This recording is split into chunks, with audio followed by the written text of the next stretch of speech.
Live and direct, live and I take no jive.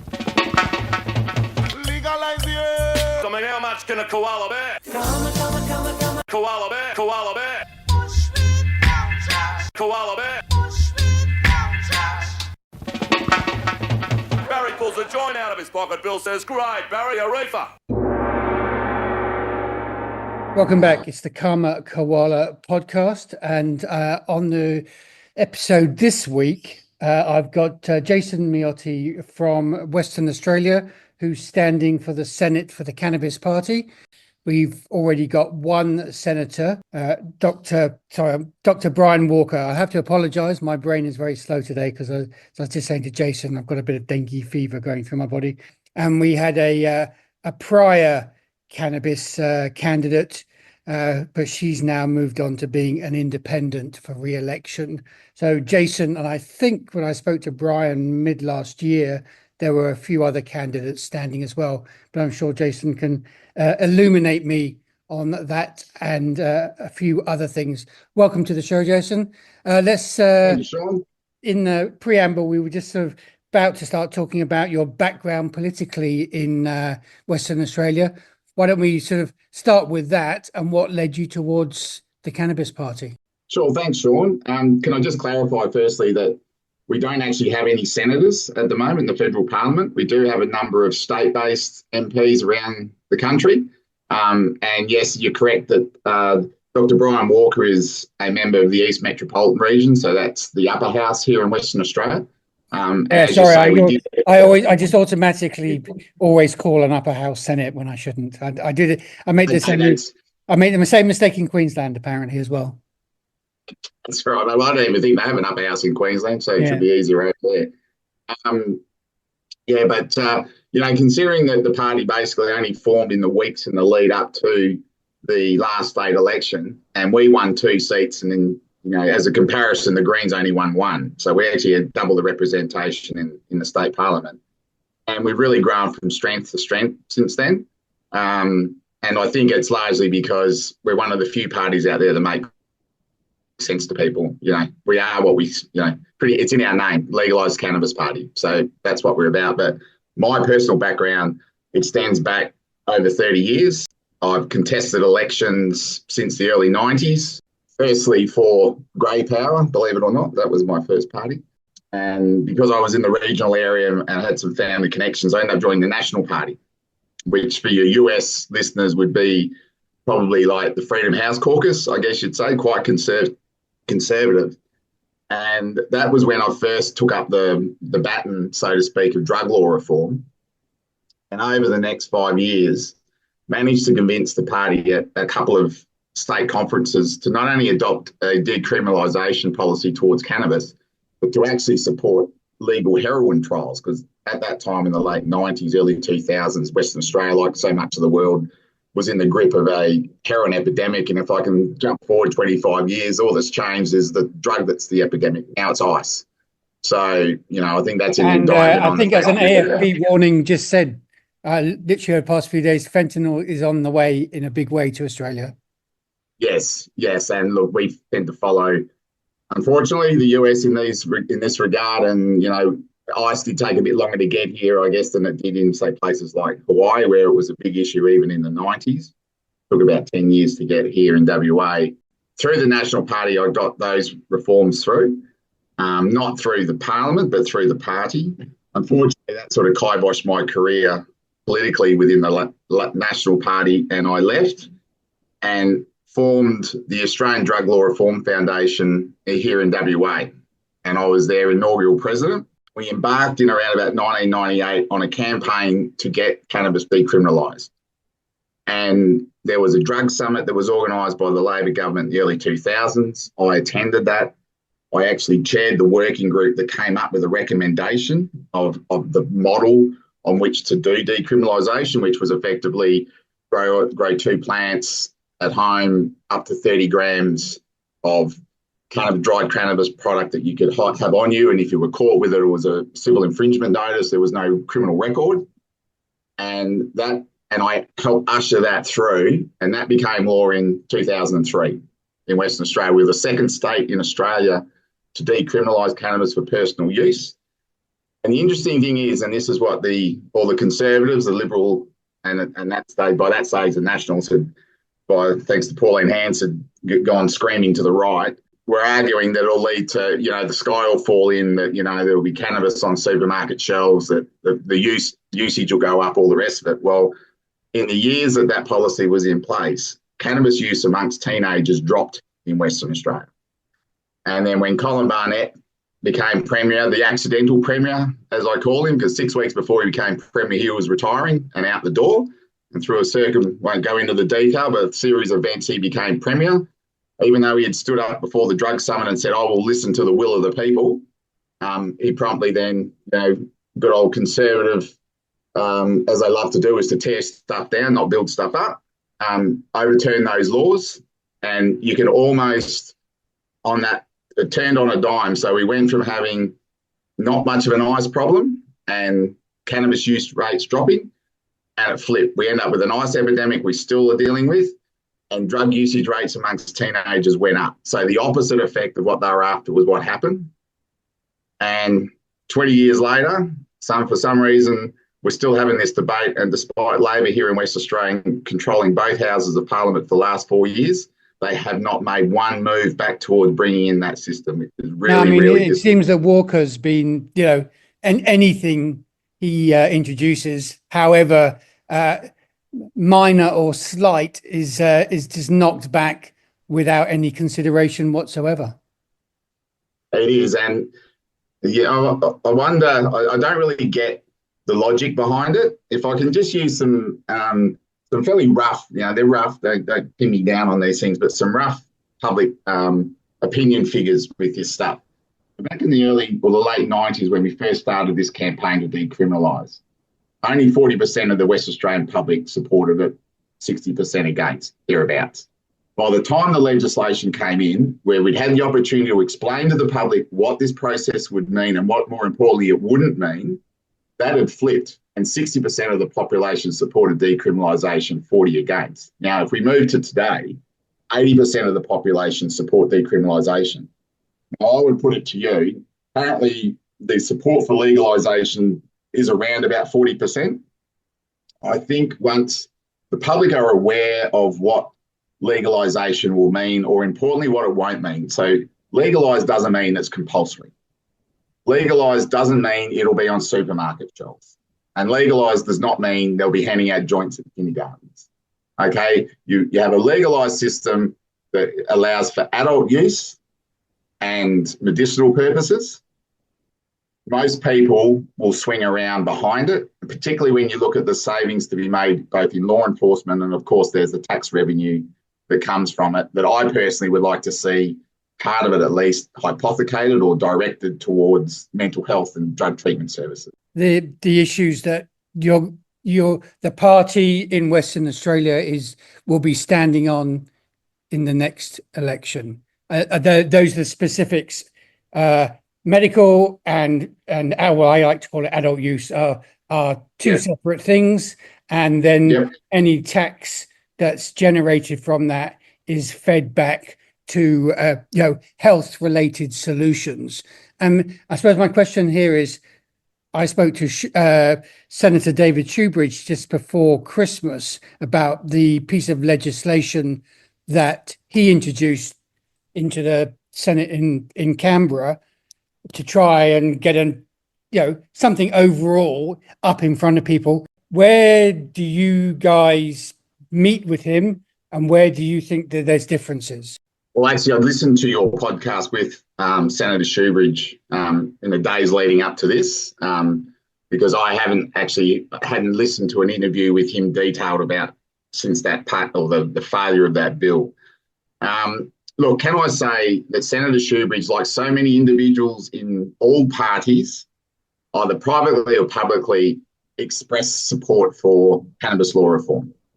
The problem is that the foot soldiers of the parties are not the leaders of the parties. And even in the Greens, their leadership doesn't really have a good grasp of this subject or prioritise it. Now, we need to understand the Greens have effectively had the balance of power in the federal parliament, or had the ability to exercise the balance of power in the federal parliament for the last 20 years. And this is the first piece of legislation that they've moved. And one could argue that it was more of a messaging exercise than a genuine attempt to bring in lasting reforms. So whilst I agree with a lot of the principles behind legislation, I just think the way it was handled, the fact that it was trying to do everything in one bill rather than looking at individual things like workplace, health and safety, and how those laws haven't kept up with medicinal cannabis use, and things like that, I think could have been dealt with separately and had more chance of success. And if I may just point out too, there was that unseemly rush of legislation, which I don't think is a particularly good way to operate a parliament, where 40-odd bills were rushed through in an afternoon. Now, the Greens were able to get concessions on so many of these different bills, but nothing about cannabis. The stuff, they had really been genuine about it. They could have used the leverage that they had on Labor to get at least something through. And the fact that they failed to get anything through, and more importantly, failed to get the support of who I think is a very measured and centrist senator in David Pocock on board, I think points to the idea that it wasn't really a genuine attempt. So do you think that really the approach is always going to have to be through the state parliaments first? And when all the state parliaments have passed some sort of legislation, whether it be driving legislation in Victoria or whatever he's trying to do in New South Wales, only by doing that will it force the centre to take cannabis regulation and legislation more seriously? Well, look, I think there's a couple of ways of, there's more than one way to skin a cat, as they say. And I think there's an opportunity to create a federal framework that allows for the states to then move to legalisation. So that's to allow the transport, for example. I think we need to look at the scheduling of it for a start, because I don't think it's scheduled. So there's a myriad of things that we can do at the federal level to allow the states to join in. So rather than coming in over the top and saying all you states now have to legalise it, which, because I'm quite a states' rights fan, even though I would like to see federation reform in some areas, overall I support the system of government that we have. So rather than wielding a big stick and telling the states that you have to do this, provide the framework that allows them to join, and when they join, they then are able to share in the tax revenue. And I think when we look at the world that we live in now, cost of living pressures, at the moment, cannabis prohibition is costing taxpayers. So therefore, money's not going into schools, not going into hospitals, not going into policing. And this will not only stop that waste and that money that's just going nowhere, because it's not stopped anything. And, we're coming up to 100 years of cannabis prohibition and it's failed miserably. I feel there's an opportunity to provide a framework. And then as it's happened, as you would have seen over in America and in Canada, once they start to see the money that's generated from it, all of a sudden, all these concerns tend to wash away. And in fact, the majority of the evidence that I've seen in regards to Canada is that their drug usage rates among teenagers has also decreased since they legalised. Quite substantially. And they're beginning to notice that in various states in the US as well. Okay, I want to talk to you about the existing medical, inverted commas, cannabis program in Australia as mismanaged, I would say, by the TGA, and what your personal views are on that, and what views the party. I know the party is split state by state, so I presume you can only talk really about the views of the Western Australian Cannabis Party on the existing state of play of medical cannabis in Australia. I'm not a great fan of the University of Queensland little surveys, but they did another one of their surveys, which they just published yesterday with the conversation. And it said, a good deal of the medical cannabis companies are at the very least skirting rules on providing medical cannabis as a service. How do you think the system is doing, and what can we do to improve it? Because by no means it's perfect. And my argument is always, until you introduce adult use or recreational, you're never going to have anything that's balanced. And it seems to me that a lot of the medical cannabis is sort of leaking into a semi-recreational market. I mean, how does the party view that, and how does the party think it should deal with it? Well, I think we need to understand how medical cannabis came about in Australia. Now, it actually was introduced by a coalition government. Let's remember that. It was not a Labor government, not a Labor Greens coalition. It was the coalition Conservatives that introduced it. Now, and that was in the Turnbull years, of course, when we had small L Liberals in control, shall we say. But, of course, their right wing were not happy about it. And so we've sort of got this half-pregnant sort of system that was set up that, look, it's not perfect, but I think we need to look at what the impact it has been as far as how cannabis is viewed in society now. If I can use my own personal experience, I'm a medical cannabis user and have been for a number of years. I have a chronic pain condition I've been dealing with for over 15 years. That has led to some fairly significant mental health issues because, as anybody knows, anyone who's been in chronic pain for any length of time, it really messes with your head, and it just does. And I somewhat laughed when I was listening to the start of your podcast when you're using ostentatious, because I have a line that I used to use all the time saying, well, how much can a koala bear? Well, that was it. I hit my limit in around about 2018. I think you're the first person ever to realise that was ostentatious. So, after 230 episodes, I'll give you a gold star. Oh, brilliant! Maybe a coffee mug with your little podcast on it would be lovely. No, I'm just joking. Yeah, so I guess I'm showing my age, aren't I? A child of the 80s, and on ostentatious. But the thing is that I went to Queensland prior to COVID. And I wanted to take some cannabis with me for my, help manage my pain. But there was no way I was taking cannabis through the airports into Queensland in particular. And I just went back to Queensland last year for a friend's birthday. And I had, I've got a prescription. I've got the whole shebang. I use a vape. It was in my backpack. Now, I went in and out of the Queensland airport several times over waiting for our flights to go to the leper corner where all the smokers are pushed to, and was able to vape. Now, I did not even get asked a question going back through the X-ray machine. Didn't even get asked a question. Not asked to show my script or anything. So, in some respects, cannabis has now been normalised, right? The use of cannabis is no longer this. It's no longer viewed like heroin and ice and these other really dangerous drugs. It's just viewed as it should be and as it has been for, entire human history apart from the last 100 years. It's been responsibly used as a medicine for all sorts of ailments over time. And, of course, the more work that's done on the chemistry of cannabis and the various compounds within it, and their use in so many different areas, cancer treatment, glaucoma, you name it, and chronic pain, of course, as well, that we barely scratched the tip of the iceberg.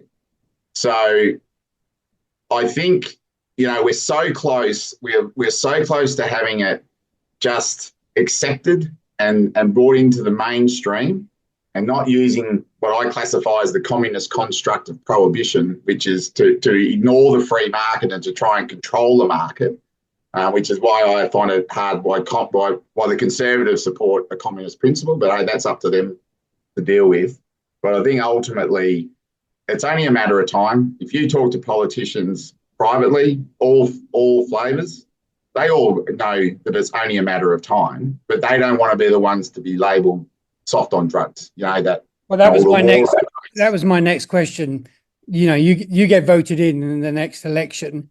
Have you had conversations with people in the West Australia that you think anybody's actually going to stand with the Cannabis Party in the next elected House and say, you know what, it's time we really need to start sorting out some of the existing problems we've got and creating, a much better regulated system? Or do you still think you're going to be, you have the support of the public, but you're still going to be lone voices inside the legislature?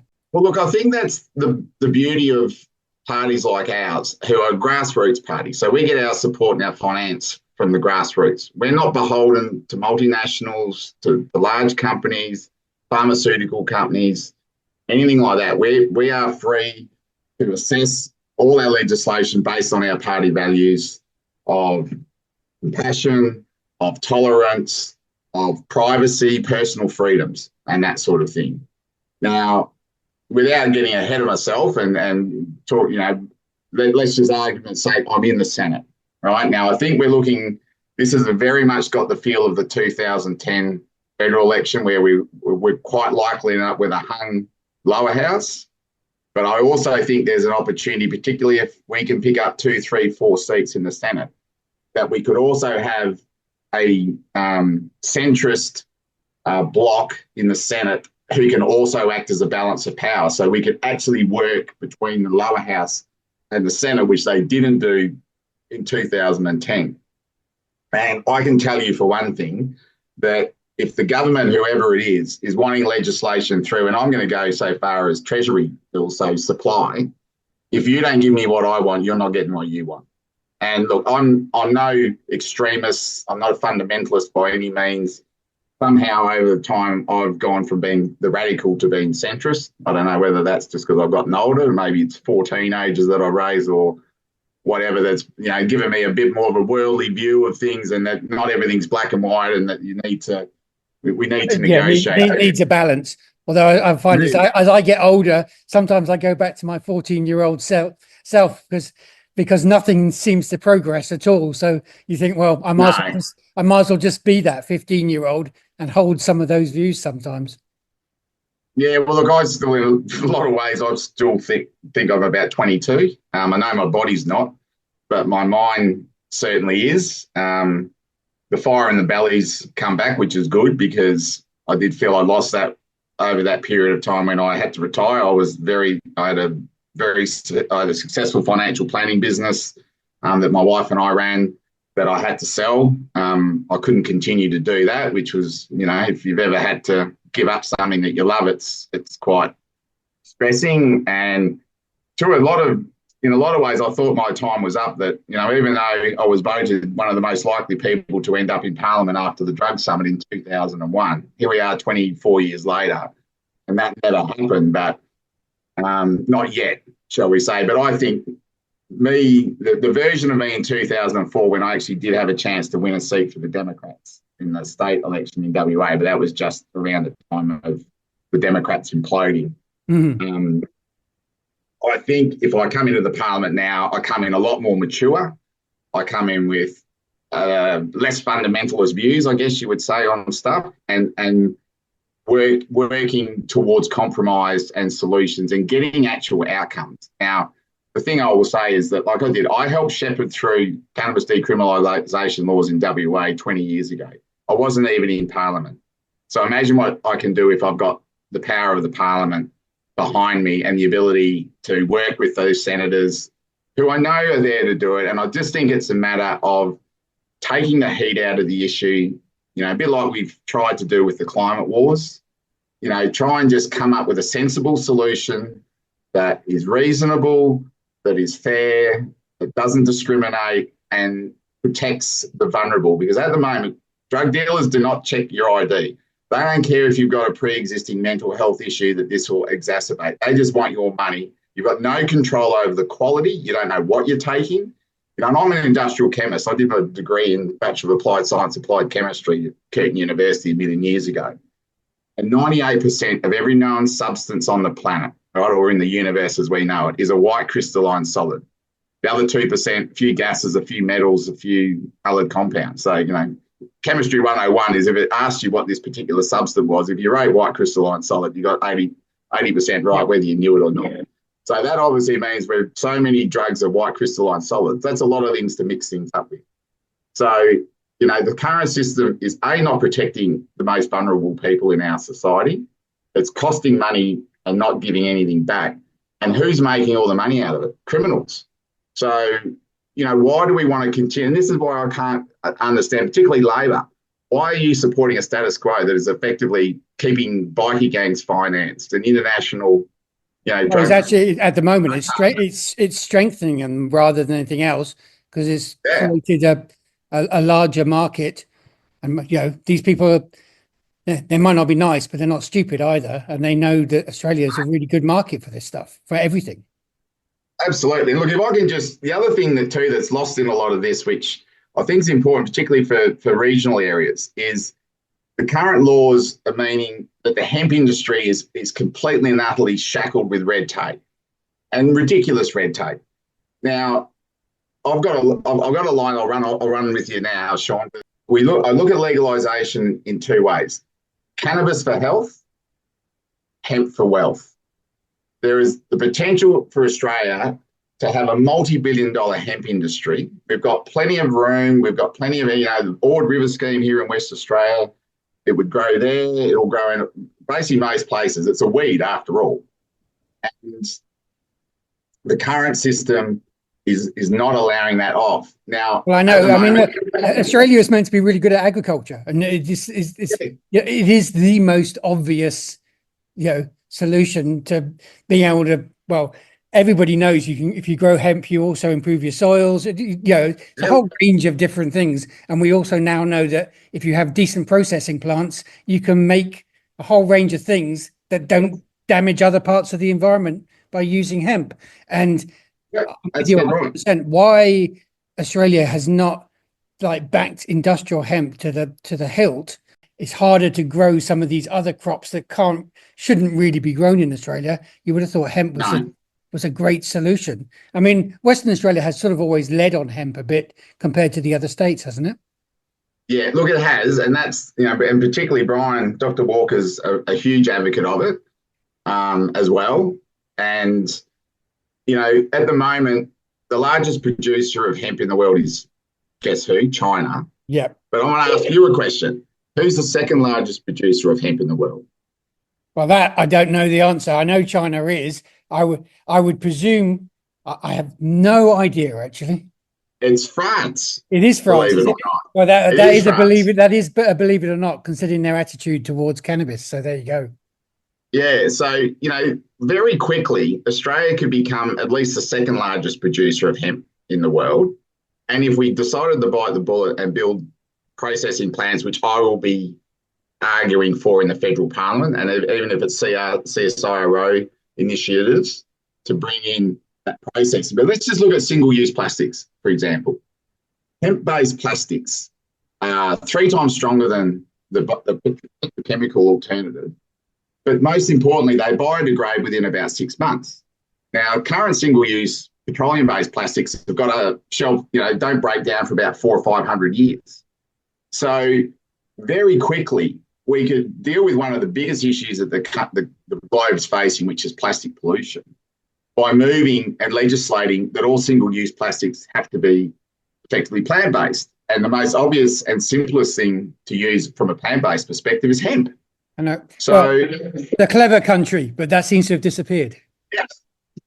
Well, as a famous West Australian, Kevin Bloody Wilson, has once said, common sense ain't that common anymore.